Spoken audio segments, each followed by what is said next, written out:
Ito ay sinasabing hango sa totoong buhay na nangyari noong 1947. Para sa mga hindi nakakaalam, nagsimula talaga to noong 2010. Isang tao ang nag-post nito sa isang website na kung saan pwede ka mag-post ng mga nakakatakot na karanasan mo o mga nakakatakot na kwento, maging totoo man ito o hindi.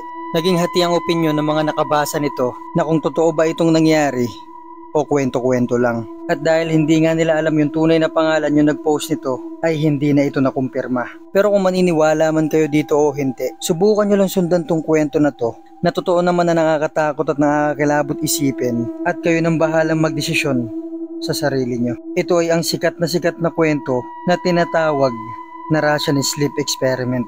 At kung kagaya kita na mahilig sa mga ganitong uri ng content, i-like mo na tong video na to and don't forget to subscribe. Simulan na natin ang kwento.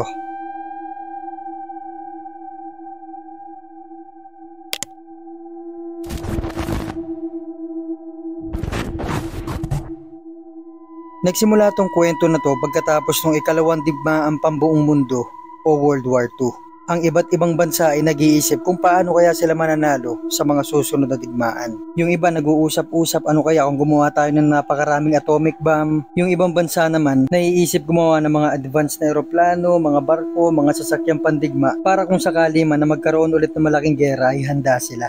Sa kabilang banda, ang iniisip naman ng Russia nung panahon na to na kung paano kaya kung kayang tumagal ng mga sundalo natin sa gera sa loob ng 1 linggo nang hindi natutulog. Nang sa ganitong paraan kapag natutulog na yung mga sundalong kalaban ng bansa nila ay pwede silang umatake anumang oras. Kaya naman yung head commander ng militar nila ay nakipag-usap sa mga doktor, sa mga scientists na kung posible ba nila itong magawa. Kaya makalipas ang mahigit sa 2 taon matapos ng World War II, nung late November 1947 ay handa na silang subukang gamitin yung gas na naimbento nila sa tao. Naghanap sila noon sa mga kulungan na may mga pinakamalalang kaso na siguradong papayag sa eksperimento na to, na kung sakali mo makalampas sila ang kapalit nito ay kalayaan. At nakapili nga sila ng 5 sundalong galing sa iba't ibang lugar na nahuli nila ng World War II. At makalipas nga ang ilang linggong paghahanda, nung dumating yung December ay handa na ang lahat.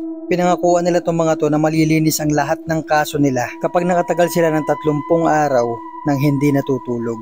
Ngayon itong 5 na to ay may panghabang buhay na pagkakakulong at yung iba sa kanila ay nasa death row na dahil sa lala ng mga kaso nito. Bukod dito, lagi rin silang pinapahirapan ng mga kasama nila sa kulungan kahit pa yung mga nagbabantay sa kanila. Kaya isipin na lang natin na kahit anong bagay ay gagawin itong mga to basta makalaya lang.